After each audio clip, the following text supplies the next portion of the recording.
corporate drone Peter Gibbons, played by Ron Livingston, hates his soul-killing job at a software company Initech. While undergoing hypnotherapy, Peter is left in a blissful state when his therapist dies in the middle of their session. He refuses to work overtime, plays games at his desk, and unintentionally charms two consultants into putting him on the management fast track. When Peter's friends learn they're about to be downsized, they hatch a revenge plot against the company inspired by Superman 3. Office Space is an R-rated comedy directed and written by Mike Judge. That's right. This week's Movie Glue episode and the first episode of Movie Glue, our movie is Office Space. This was my first time watching it. Let's get back a little bit. I'm Dave Stanley alongside Steve Bassett, Tyler Cordell, who likes to fuck shit up. So, Steve. Hey, we don't swear on this show. Okay? Oh, the hell I don't. Steve and Tyler, you guys have both seen this movie already, or prior to watching it for this episode. Numerous times. Yes, Steve, you've been on my ass for numerous years. That is true. About not seeing this movie despite us working in an office for the setting was 11, 12 years. Yeah, I was going to say the setting was pretty much like there. And if you don't, ever watch that movie, then you really shouldn't be working in an office with a cubicle.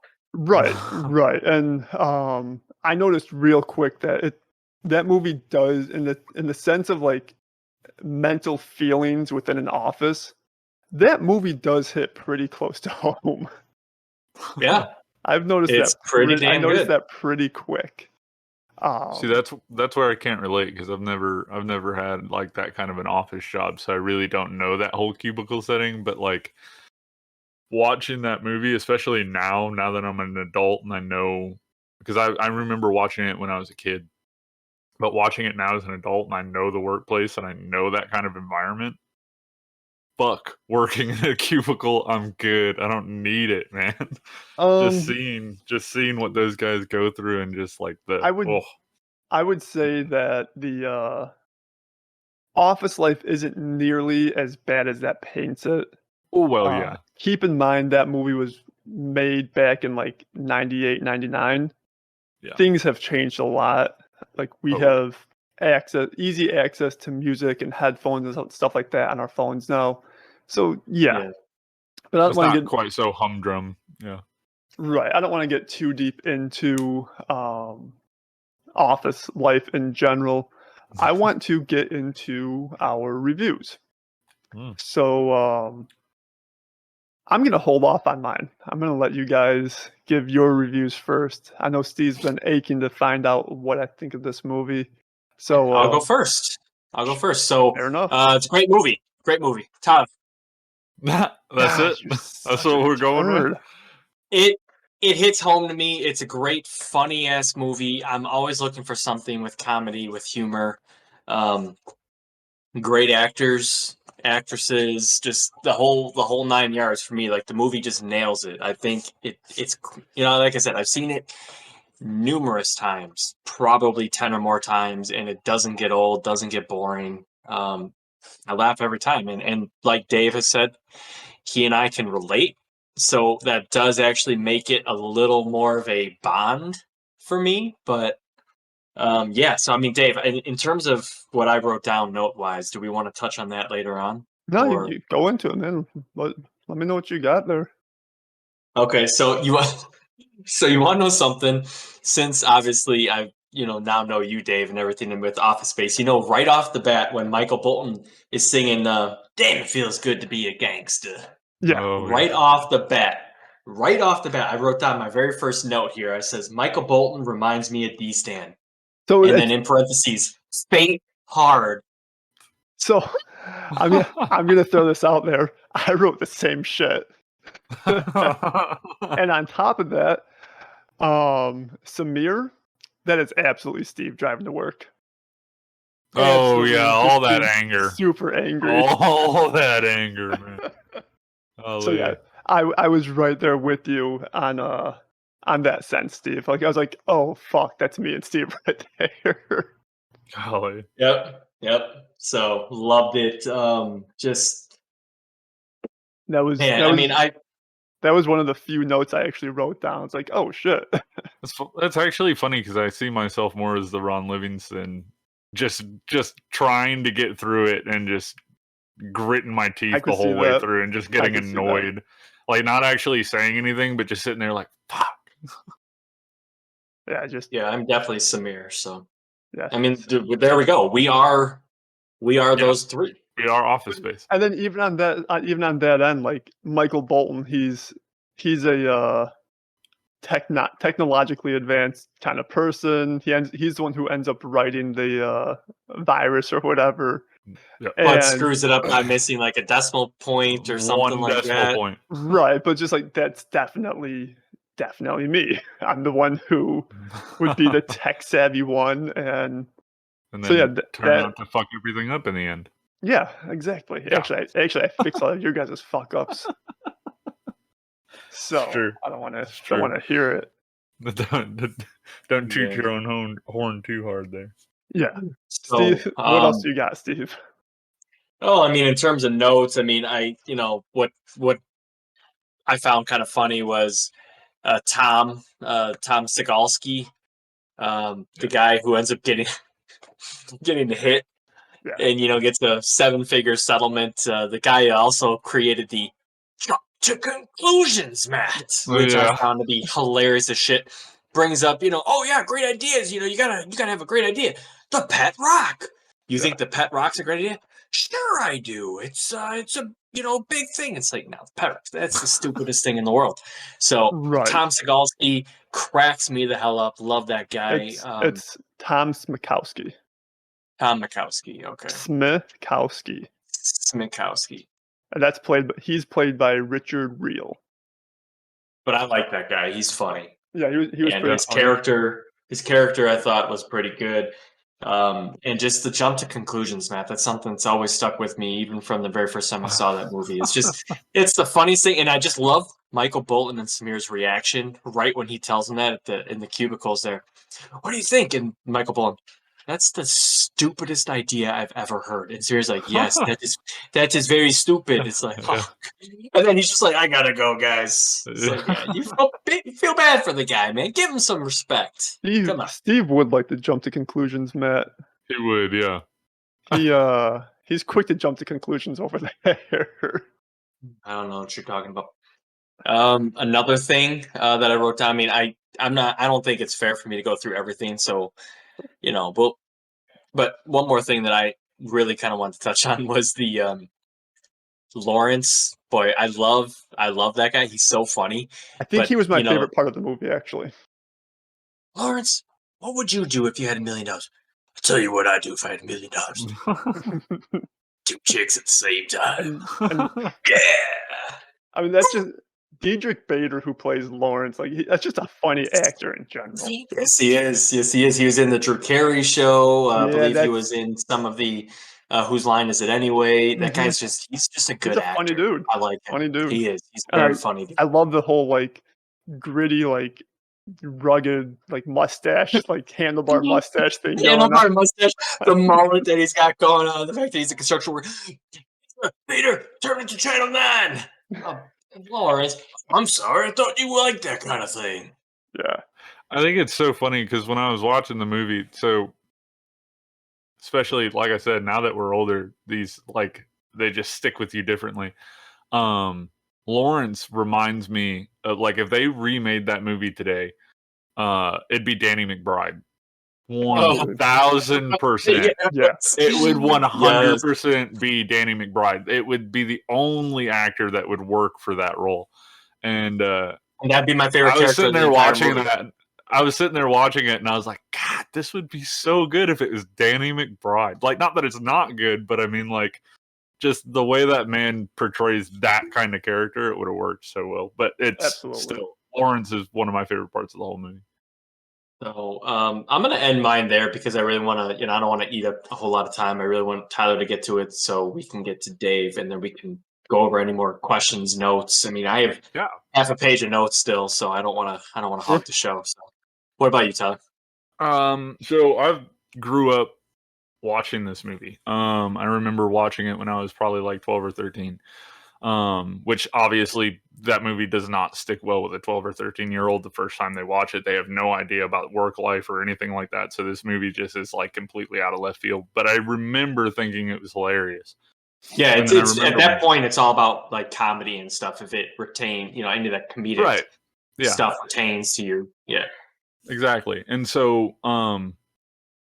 it was so funny. I have a weird memory. I remember loving the movie, but also never getting it. I never really understood what was going on. And then rewatching it as I got older, it made more sense. And then watching it, I think I just watched it like 2 or 3 days ago.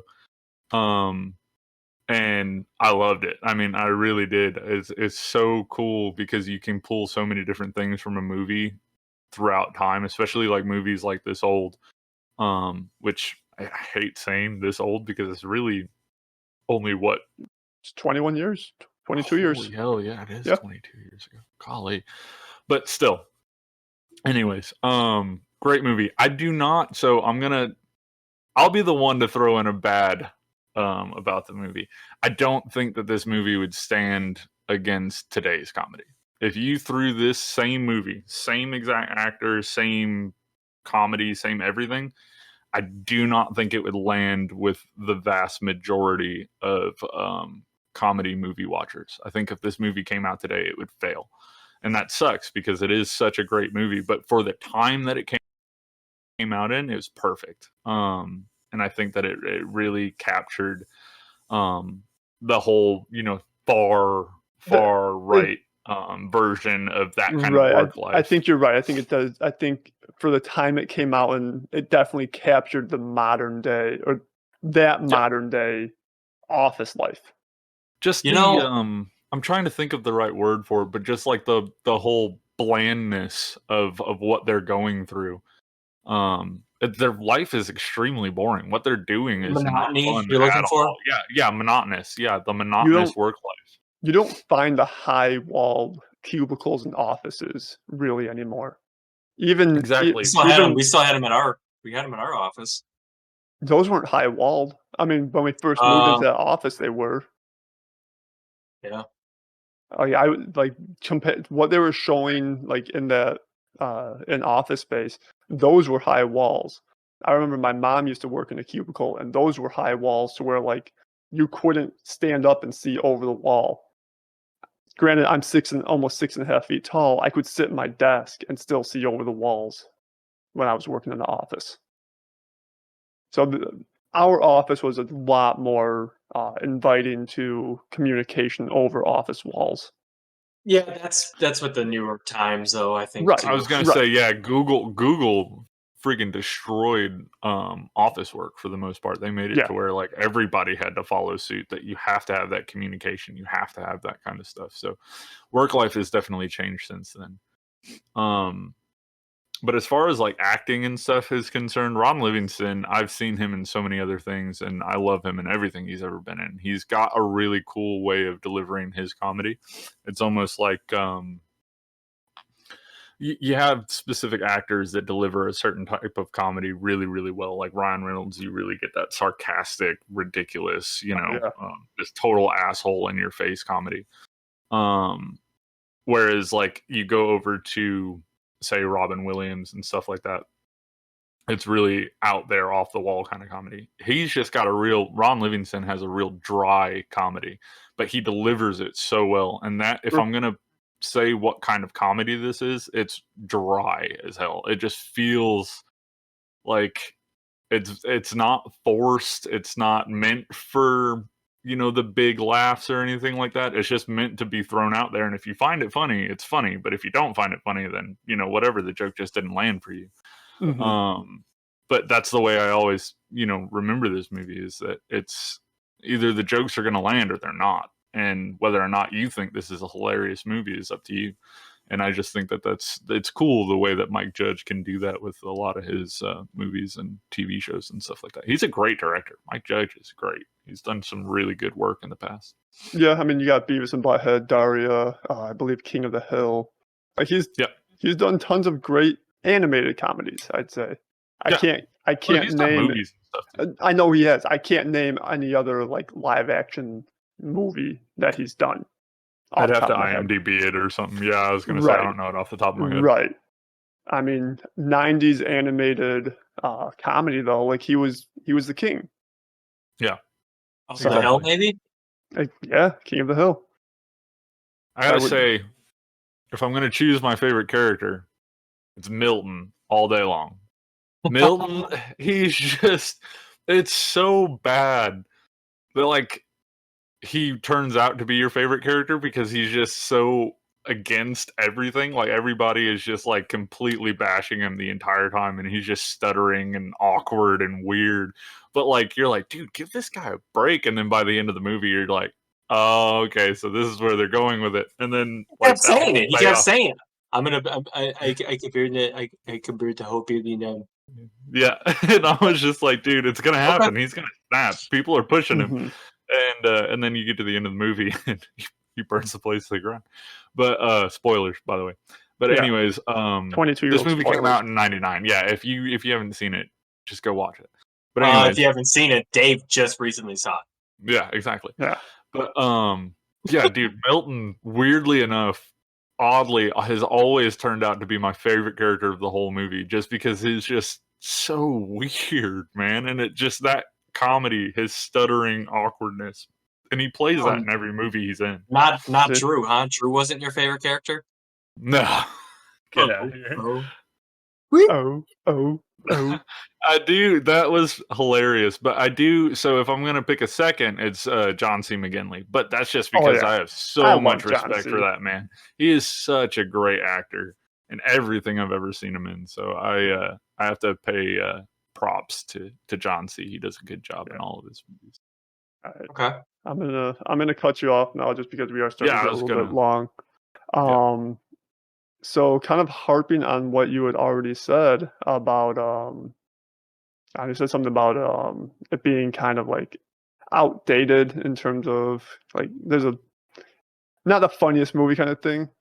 Unpopular opinion, I found this movie to be very overrated in terms of comedy. I was not impressed. I found myself bored. Like I said, the whole office life does hit close to home. There were some funny parts in it. A lot of the funny lines though were things that I had already known about from the movie, like all the flair and the red stapler and stuff like that. Like I had stuff that I had already known just through, pop culture history over the past 20 years. So yeah, I found the movie to be the first 40 minutes in, the movie went nowhere. It took 40 minutes for anything to actually happen in the movie. And then they tried to cram way too much of the plot and the story into the last 15 to 20 minutes. Ooh. And then the ending was extremely abrupt. It was just all of a sudden movie is over. Yeah. So I know Steve is shaking his head over there. Steve is like baffled. You can see it turning red. No, just call me Milton right now because I'm gonna fucking burn your house down. Go for it. Yeah, I think had I seen this movie 20 years ago, probably would have laughed my ass off. I think it was a bit outdated, and I think everyone holds this comedy in such high regards that it did not live up to the hype for me. Plain and simple. It is definitely made out to be like one of the king. It's a classic movie, guys. Sorry, and it is classic. I get for that. Sure. Yeah, I will say it is for sure a classic. I think it's more cult classic than actual classic, though. Right. I can see that. Like there's a group of people, a good majority of people, I should say, that hold this movie in high regards. But in the end, it's just, yes, you, Steve. In the end, I honestly felt that it fell flat. Yeah, I kind of sit in the middle with this movie.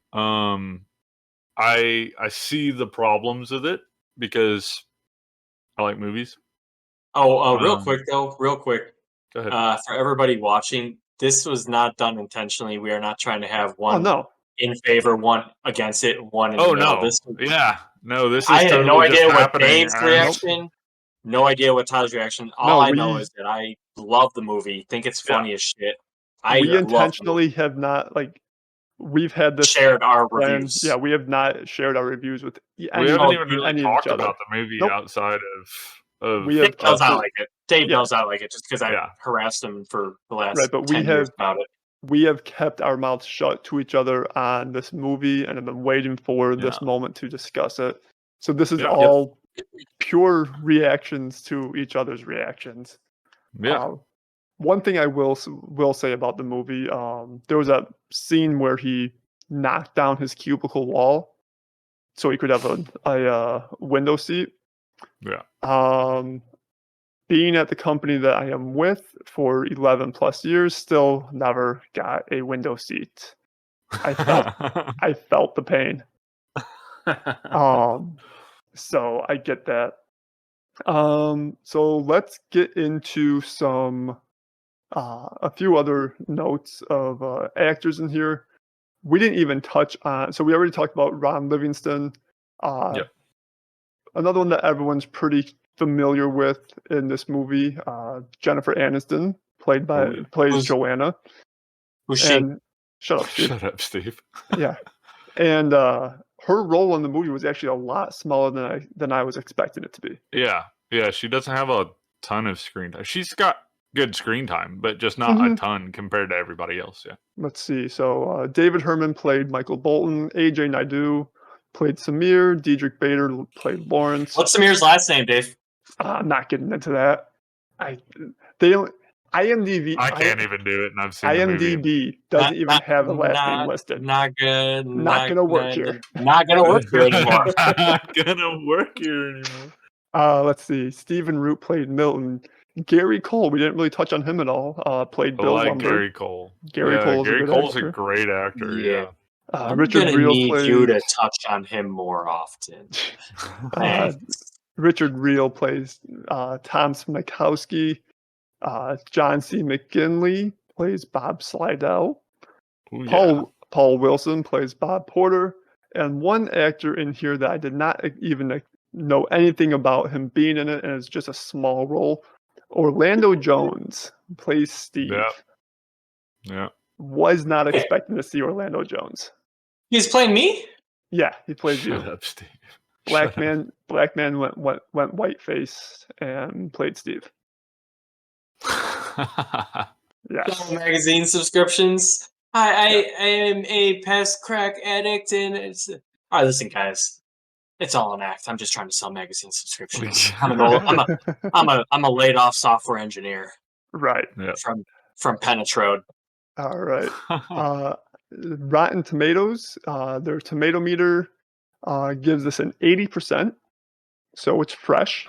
That's pretty good for Rotten Tomatoes. Pretty good for Rotten Tomatoes. Do you think Rotten Tomatoes would you guys? Would you think Rotten Tomatoes would give it the same rating today? Well, that's BS to try and equate it to something, though. That's not fair to it because this is a great movie. No, and I get it. I'm just saying, do you think if this movie came out today, would Rotten Tomatoes give it the same rating? I don't, because they would give it a 90. I don't think so, but yeah. All right, let's see. Steve, on a scale of 1 to 5 red staplers, no half staplers, just whole staplers. But I don't want to do all the video editing and photoshopping and shit. 5. I have 5 swing line staplers because I love the movie. I've loved it for forever. And yeah, I would give it 5 swing lines. Okay. Right. How about you, Tyler? Oh, man. I kind of teeter on this one between a 3 and a 4 because it's not like top tier comedy for me, but it does hit home. I remember watching this movie growing up as a kid. So,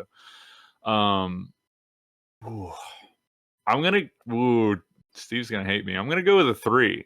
Yeah, because Dave's gonna give it a 2. So correct. I am giving it 2 red staplers. Yeah. I'm gonna give it a 3 just because I've outgrown this comedy. So rewatching it recently, it's good and it still provides the chuckles. I still get the nostalgia of watching it and it being a great movie. But I feel like I've really outgrown the comedy, and so it just doesn't hit the same way that it used to.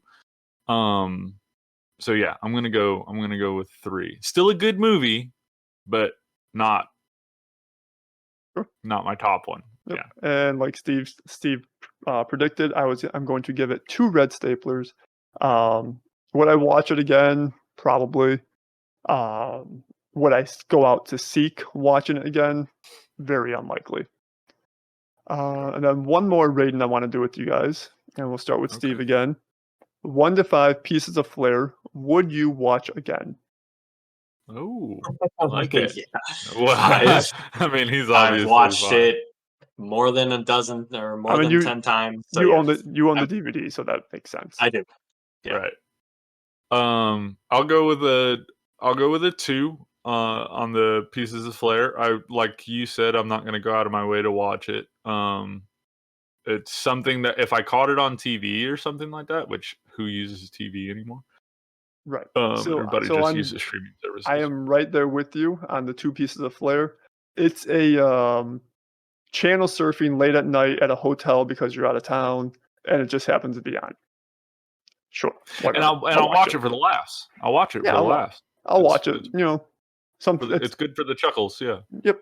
So, on that note, what's up? I had one more quick little note that I jotted down watching all the way through the end credits and everything. One funny thing, not funny, but one cool thing I found. Post-production sound services by Skywalker Sound. Really? Interesting. Yep. That's dope. I didn't know that. George Lucasfilm. That is interesting. Or Lucas Sound had a say in this movie. So yeah, Huh. I jotted that down because I found that to be pretty damn interesting. That is. No, that's really cool. I didn't that's- realize that they had worked on a movie that was this low budget. You know what I mean? Yeah. Like yeah, Lucas Sounds that's big. Or Skywalker Cool. Sounds or whatever Yeah. they call it. Yeah. Cool. That's cool. And all right, I would say that's our overall review of Office Space. Yep. Moving forward, Movie Glue, we need to connect to another movie for next week using one of the actors from this movie. We have already done a draw between Steve and Tyler. Tyler is the one who gets to pick the next movie. Tyler, yeah. which actor or actress are we following to next week? We will be following Ron Livingston. All right, Ron Livingston. And what will we be watching? Only one of the movies that we were literally just talking about when we were talking about the creation of this show. One that I have not seen, one that I have been wanting to see for a really long time, just never got around to it.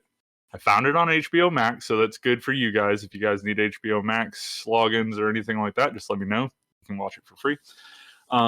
Swingers. With Vince Vaughn and Jon Favreau. That is one that I know that Steve has not seen yet. This movie. No, but I'm already getting ideas for.